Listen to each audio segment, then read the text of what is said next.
Avant de déménager pour mes études, je vivais avec mes grands-parents. Très timide, je n'avais pas d'amis à l'université. Alors je décidai de m'inscrire à un club de salsa pour briser ma solitude. Ma grand-mère, soucieuse, voulait que je ne marche pas seule la nuit. Elle m'a demandé d'appeler pendant que je rentrais. La soirée s'est merveilleusement bien déroulée jusqu'à mon chemin de retour vers le dortoir. Malgré les lampadaires, la nuit semblait plus sombre que d'habitude et le campus était désert.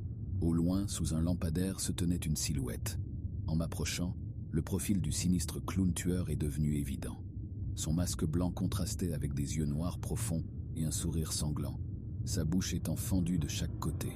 Tout à coup, il s'est précipité vers moi, un couteau brillant à la main, son sourire s'élargissant d'une manière terrifiante.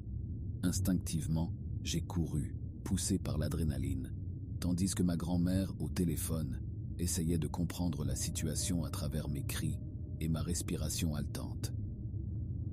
Cherchant désespérément un refuge, je me suis engouffré dans un bâtiment proche, barricadant la porte avec tout ce que je trouvais. Ma grand-mère a supplié mon grand-père d'appeler la sécurité du campus.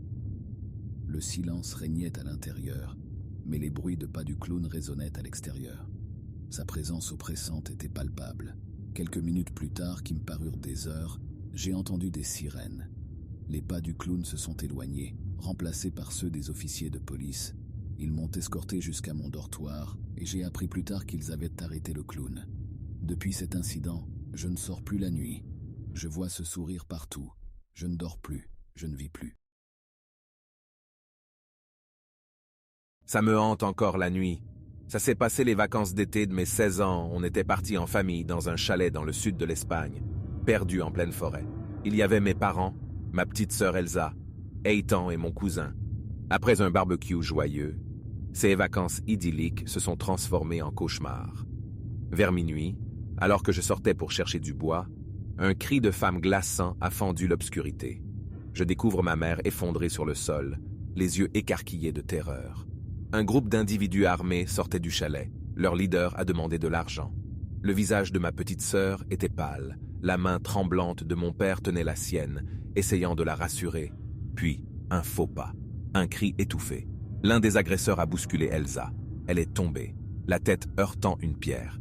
Le temps s'est arrêté, mes poumons refusant de respirer. Tout s'est passé en un éclair. Mon cousin a tenté de s'interposer, mais un coup de feu a retenti, le laissant à terre.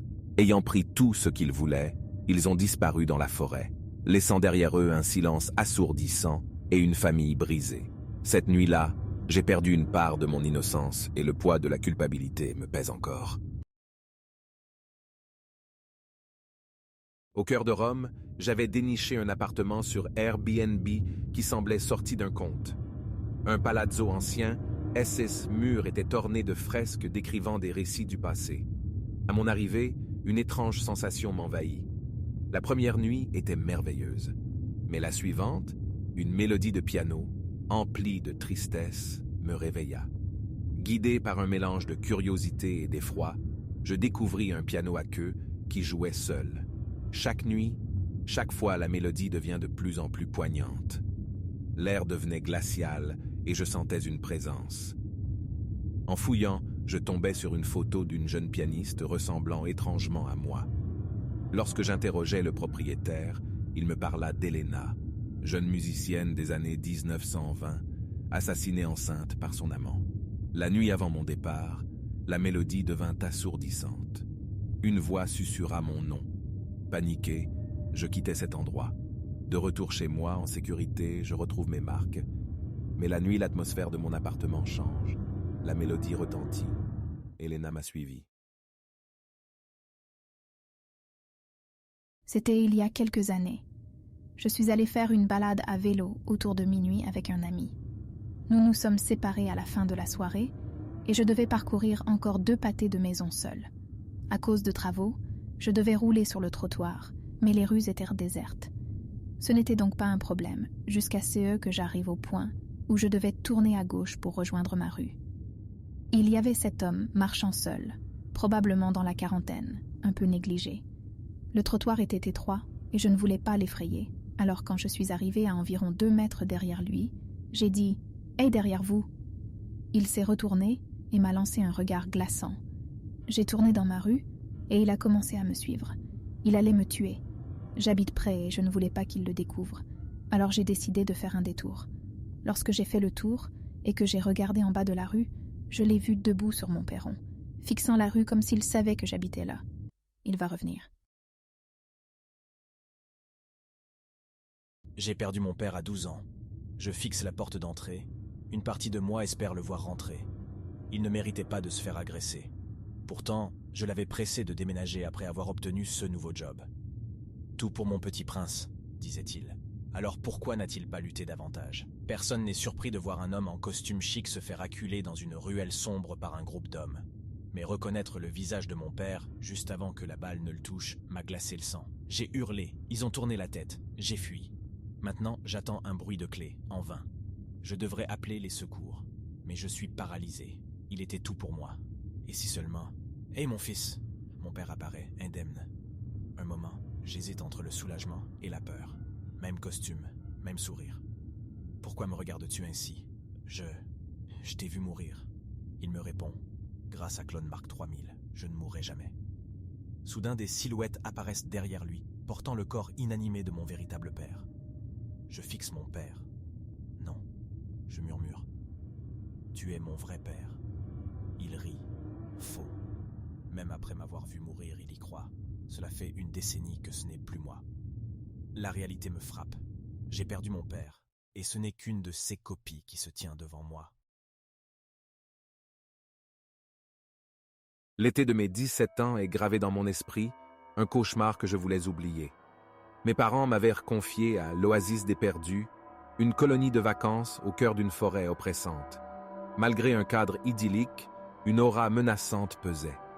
Ma première nuit, un hurlement glacial m'a réveillé, et j'ai aperçu une silhouette effrayante sous la lune.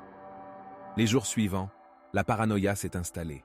Mes amis disparaissaient un par un, engloutis par la forêt, et les responsables étaient aussi terrifiés que nous. Une nuit, j'ai suivi la créature dans une grotte où j'ai vu mes amis disparus. Sa voix m'a glacé. « Tu es chez toi maintenant. » Au matin, le camp était désert. Chaque nuit, je revis ce cauchemar, conscient que la créature attend encore dans la forêt. Abonne-toi pour plus de nuits d'horreur. Il y a 2 ans, rentrant d'une réunion de famille tard la nuit, je serpentais des routes bordées d'arbres sinistres. Après 45 minutes de route, la fatigue s'emparait de moi, ce genre de somnolence qui vous frappe soudainement, sans prévenir. Sans endroit en vue pour m'arrêter, j'ai pris une décision risquée.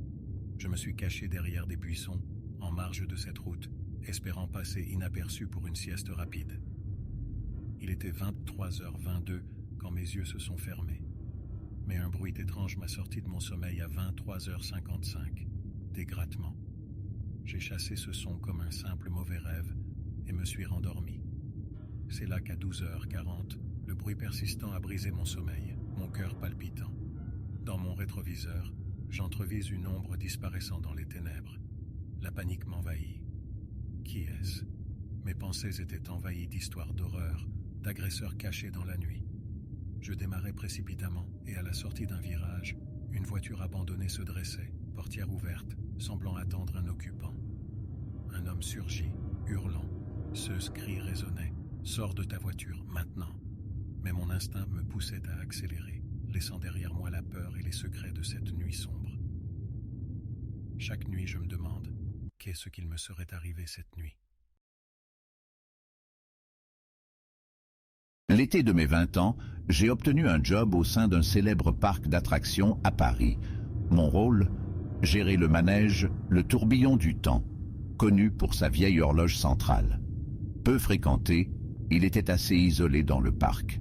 Un jour, un garçon aux habits vieillots, aux yeux sombres, se présenta. Intrigué mais rien de spécial, je le laisse monter avec les autres enfants. Je pressentais que quelque chose n'était pas normal. À chaque tour de manège, alors que les autres enfants riaient et criaient de joie, lui restait figé, son regard me transperçant de part en part. Le soleil avait disparu et la lueur des lumières artificielles créait une atmosphère étrange. Lorsqu'il décida enfin de descendre, il s'approcha et murmura à mon oreille. « Elle m'attend en bas. » Troublé, je levai les yeux et vis une silhouette féminine à l'orée de la forêt voisine.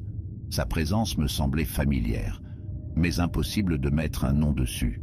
La nuit tombée, j'ai décidé de suivre discrètement le garçon.